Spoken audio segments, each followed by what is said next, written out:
శ్రోతలందరికీ మనవి.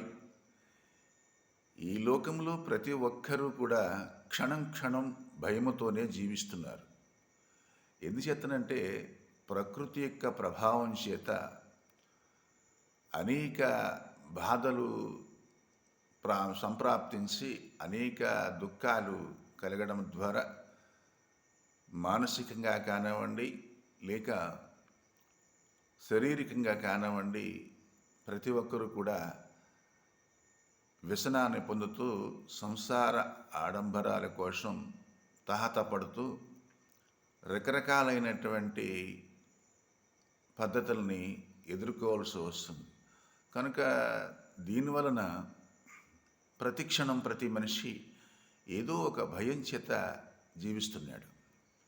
కాబట్టి మనకి శాస్త్రం ఏం చెప్పిందంటే భోగే రోగ భయం, కులోచిత భయం, విత్తే నురతాలాబ్ధ భయం, మన్యే ధైన్య భయం, బలే రిపుర భయం, రూపే రాజాయ భయం, శాస్త్రే వాధ భయం, గుణే కెల భయం, కాయే కృతాంతార్భయం, సర్వపస్తు భయాన్వితం, భువి వృణాం వైరాగ్యమ భయం అని చెప్పారు.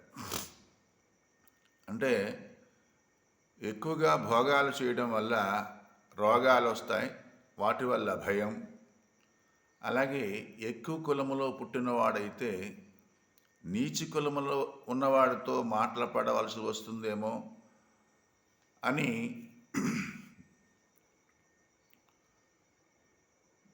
పెద్ద కులంలో అంటే బ్రాహ్మణ హెచ్చు కులంలో ఉన్నవాళ్ళు కింద స్థితిలో ఉన్న వాళ్ళకి భయపడుతూ ఉంటారు. అలాగే బాగా ఎక్కువగా ధనవంతుడైన సో దొంగల భయం. అదేవిధంగా రూపలావణ్యముతో కూడినటువంటి మానవుడైతే కురూపుల వల్ల భయం. ఎందుకంటే అందముగా ఉండడం అనేది కూడా మంచిదే, కానీ ఆ అందాన్ని చూసి కురూపులందరూ కూడా ఈర్ష్యపడుతూ ఉంటారు. అలాగే శాస్త్రే వాద భయం. అనేక శాస్త్రాలు చదివి జ్ఞానాన్ని సంపాదించుకున్నటువంటి మహానుభావులకి అశాస్త్రీయులు నాస్తికుల వల్ల భయం. ఎందుకంటే అతన్ని శాస్త్రవాదంతో ఎప్పుడు ఓడిద్దామా అని చూస్తూ ఉంటారు వాళ్ళు. అందుకని జ్ఞానులకు శాస్త్ర పాండిత్యము కలిగినటువంటి మహానుభావులకు ఈ ఏ జ్ఞానము లేనటువంటి అజ్ఞానుల వల్ల భయం కలుగుతూ ఉంటుంది. గుణే కెల భయం. ఎవరైనా మంచి సద్గుణాలు కలిగినటువంటి మానవుడు ఉంటే వాణ్ణి దుర్గుణములు కలిగిన వాళ్ళు ఎక్కిరిస్తూ ఉంటారు. ఇది లోకంలో మనం చూస్తూనే ఉన్నాం. కాయే కృతాంతాధార భయం.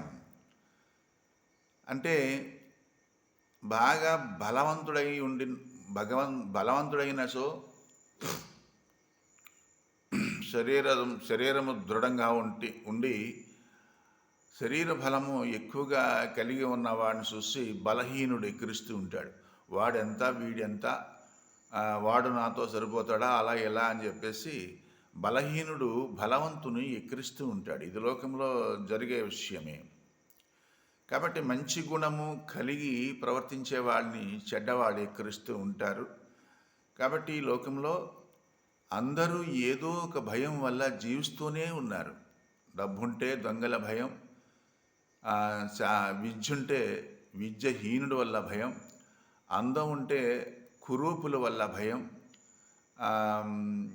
అలాగే మంచి సద్గుణం ఉన్నవారికి నీచుల వల్ల భయం. కాబట్టి ఈ లోకంలో అందరూ ఈ భయం అనేటువంటి ఏదో ఒక దానివల్ల భయపడుతూనే జీవిస్తున్నారు, మనం చూస్తున్నాం. కాబట్టి సర్వానికి ఈ ప్రపంచం అంతా కూడా భయంతోనే జీవిస్తుంది. ఇక్కడ ఏం చెప్పారంటే వైరాగ్యం అనేటువంటి చంద్రాయుధం ఎవరికి ఉంటుందో వాళ్ళకి ఎలాంటి భయము ఉండదు. అంటే మొత్తం ఈ ప్రపంచమంతా కూడా 8 రకాల మతాలతో తిరుగుతుంది. అంటే కులమతం, ధనమతం, జనమతం, యవ్వన మదం, రూపమదం, విద్యామదం, తపోమదం, ఇటువంటి 8 రకాల మదాలతో తిరుగుతున్నటువంటి ఈ ప్రపంచంలో మంచివాళ్ళు ప్రవర్తించడం అంటే చాలా కష్టమే. ఎంచేతనంటే ప్రతి ఒక్కడు కూడా వారి వారి విద్యను చూసి, ధనమును చూసి, శరీర బలాన్ని చూసి, రూపాన్ని చూసి గర్వపడుతూ ఉంటారు. ఇవన్నీ చక్కగా విచారిస్తే అనిత్యమైనటువంటి పదార్థాలని వారు గ్రహించలేరు. కనుక వైరాగ్యము అనేటువంటి చంద్రాయుధము ఎవరి దగ్గర ఉంటుందో వాళ్ళకి ఇవన్నీ కూడా తుచ్చమనిపిస్తాయి. విరక్తి కలిగినటువంటి మహానుభావునికి ప్రపంచమంతా కూడా శ్మశానంగా కనిపిస్తుంది. విరక్తి లేనటువంటి మహానుభావులకి ప్రపంచము ఇంద్రజాలంగా, స్వర్గంలా కనిపిస్తుంది అన్నమాట. కనుకనే వైరాగ్యము అనేటువంటిది ఈ మోక్ష మార్గములో చాలా ముఖ్యమైనటువంటి మార్గము. ఈ వైరాగ్యము లేని వాళ్ళకి ఏ సాధన కూడా పఠించదు. ఒకవేళ వాళ్ళు ఎన్ని ప్రయత్నాలు చేసినా ఈ విరక్తి అనేటువంటి మంచి వైరాగ్యం లేకపోతే మోక్షాన్ని పొందే అవకాశం కూడా లేదు. ఇది మీరందరూ కూడా గ్రహించి భయము, హృదయంలో ఉన్నటువంటి భయాన్ని పోగొట్టుకోవాలి అంటే చక్కని జ్ఞానం, అంటే జ్ఞానేన సదృశ్యం పవిత్రమిహ విద్యతే, అంటే జ్ఞానానికి సమానమైనటువంటి వస్తువు ఈ ప్రపంచంలో గొప్పది ఎక్కడా లేదు. ఎవరికైతే ఆ దైవ జ్ఞానము లభిస్తుందో, వాళ్ళు సంపాదిస్తారో వాళ్ళకి విరక్తి, వైరాగ్యం కలుగుతుంది. ఆ వైరాగ్యం వల్ల వాళ్ళు లోకములో ఉన్నటువంటి భయాలన్నింటినీ కూడా దాటి భయరహితుడైనటువంటి, భవరోగరహితుడైనటువంటి ఆ పరమాత్మని చేరిపోయే అవకాశం ఉంటుంది. అందరూ ఈ విషయాన్ని గమనించి ప్రతిదానికి భయపడటం అనేటువంటిది మంచి లక్షణం కాదు. అంచేత చక్కగా వైరాగ్యాన్ని సంపాదించుకొని మంచి గురువుని ఆశ్రయించి బ్రహ్మజ్ఞానాన్ని గ్రహించి అందరూ తరింతురుగాక. ఈ వీడియో మీకు నచ్చినట్లయితే లైక్ చేయండి, సబ్స్క్రైబ్ చేసుకోండి.